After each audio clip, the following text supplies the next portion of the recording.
Pernah nggak sih kalian bertanya dalam hati, kenapa sih jadi orang baik kok malah susah? Kenapa berusaha hidup benar malah penuh masalah? Saya juga pernah, bahkan sering. Rasanya nggak adil banget ya. Tapi hari ini saya mau cerita, bukan cuma soal rasa frustasi itu, tapi juga bagaimana saya akhirnya menemukan jawabannya. Dan saya yakin cerita ini bisa menguatkan kalian yang mungkin lagi bergumul dengan hal yang sama. Karena jujur, saya dulu pernah sampai di titik mau menyerah. Tapi Tuhan itu luar biasa. Yuk kita bahas bersama-sama.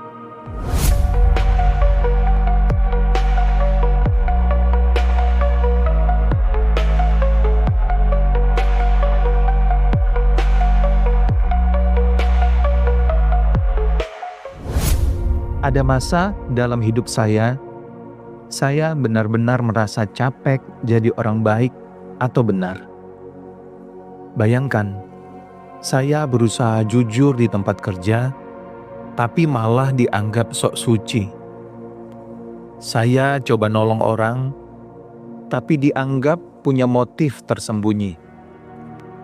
Pernah juga, saya memilih untuk nggak kompromi sama dosa. Malah dijauhi teman-teman. Saat itu, saya terus bertanya, Tuhan, ini adil nggak sih? Saya mencoba ikut firman-Mu, tapi kenapa hidup rasanya makin berat? Saya mulai merasa sendirian, kayak nggak ada yang ngerti perjuanganku. Bahkan sempat terpikir, apa saya salah jalan? Apa lebih baik ikut arus saja, biar gampang? Tapi, di tengah pergumulan itu, ada satu ayat yang seperti menampar saya. 1 Petrus 4 ayat 16. Jika ia menderita sebagai orang Kristen, janganlah ia malu, melainkan hendaklah ia memuliakan Allah dalam nama Kristus itu. Di situ saya sadar, penderitaan saya bukan karena saya salah, tapi justru karena saya hidup benar. Dan ini yang penting, hidup benar itu memang gak selalu mudah, tapi ada tujuan mulia di balik semua itu. Saya mulai belajar beberapa hal yang mengubah cara pandang saya. Yang pertama, saya sadar dunia ini sering berlawanan sama kebenaran. Kalau kita hidup benar, otomatis kita akan beda. Dan yang beda itu sering dianggap aneh, bahkan ancaman. Kedua, saya paham bahwa terang akan selalu membuat kegelapan gak nyaman. Ketika kita hidup benar, orang-orang di sekitar kita mungkin merasa terintimidasi. Dan respon mereka? Ya, bisa jadi penolakan, hinaan, atau bahkan penganiayaan. Tapi, yang ketiga ini yang paling penting. Penderitaan itu adalah cara Tuhan memurnikan dan membentuk kita. Saya belajar bahwa setiap rasa sakit itu membawa kita lebih dekat ke hatinya. Setiap air mata adalah kesempatan untuk menyaksikan kasih dan kesetiaan Tuhan. Ada satu momen yang gak akan pernah saya lupakan. Saat itu, saya lagi doa malam sendiri, nangis di hadapan Tuhan. Saya bilang, Tuhan, saya capek, saya gak kuat lagi.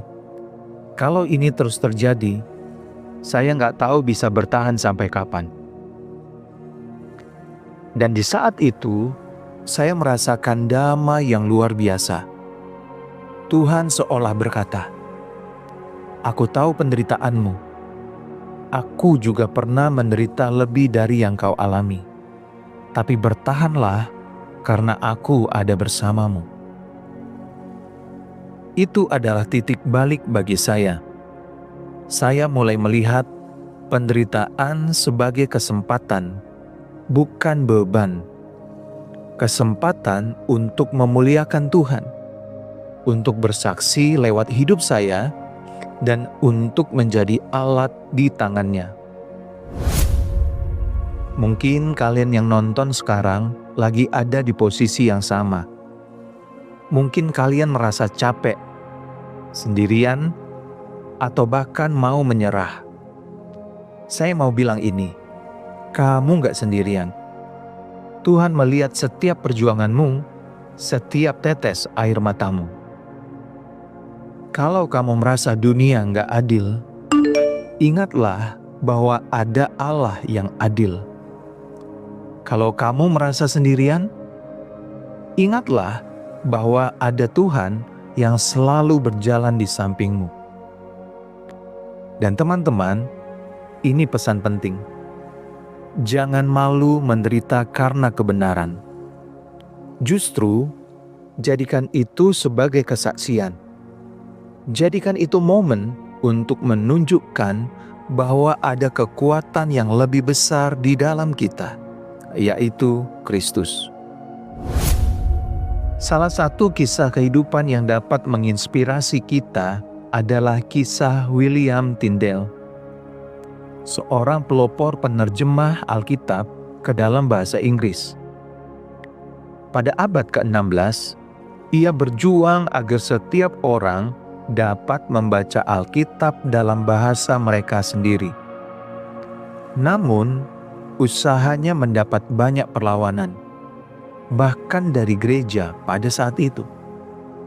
Tyndale dihianati oleh teman dekatnya, ditangkap, didakwa sebagai bidah, dan akhirnya dihukum mati. Namun, di tengah penderitaannya, ia tidak pernah berhenti memuliakan Tuhan. Kalimat terakhirnya sebelum meninggal adalah sebuah doa. Tuhan, bukalah mata Raja Inggris. Doanya dijawab beberapa tahun kemudian setelah kematiannya, ketika Raja Henry ke-8 mengizinkan penerjemahan Alkitab dalam bahasa Inggris. Pada tahun 1611, 54 akademisi yang menghasilkan King James Bible secara signifikan menggunakan karya Tyndale dan terjemahan-terjemahan dari karyanya sebagai sumber. Hari ini, jutaan orang dapat membaca firman Tuhan dalam bahasa mereka karena pengorbanannya. Teman-teman, kisah ini mengingatkan kita bahwa penderitaan karena kebenaran nggak pernah sia-sia. William Tyndale mungkin tidak melihat hasil perjuangannya di dunia ini, tapi pengaruhnya kekal. Sama seperti itu, penderitaanmu hari ini bisa jadi benih untuk kemuliaan yang lebih besar nanti. Saya nggak tahu masalah apa yang lagi kamu hadapi, tapi saya tahu satu hal. Allah punya rencana besar lewat hidupmu. Jadi jangan menyerah ya. Kalau kamu butuh dukungan doa atau mau berbagi cerita, tulis di kolom komentar. Saya dan tim Pintu Berkat akan baca dan doakan setiap komentar kalian. Dan jangan lupa teman-teman, kalau video ini memberkati kalian, share ke teman atau keluarga yang mungkin juga sedang bergumul. Siapa tahu, lewat video ini, mereka bisa menemukan kekuatan baru. Ingatlah, hidup benar memang gak selalu mudah, tapi itu selalu berharga. Penderitaan itu sementara, tapi kemuliaan yang Tuhan janjikan bersifat kekal. Jangan pernah takut untuk tetap hidup benar, karena kita gak berjalan sendiri. Terima kasih sudah menonton sampai habis. Tuhan Yesus memberkati kalian, dan sampai jumpa di video berikutnya.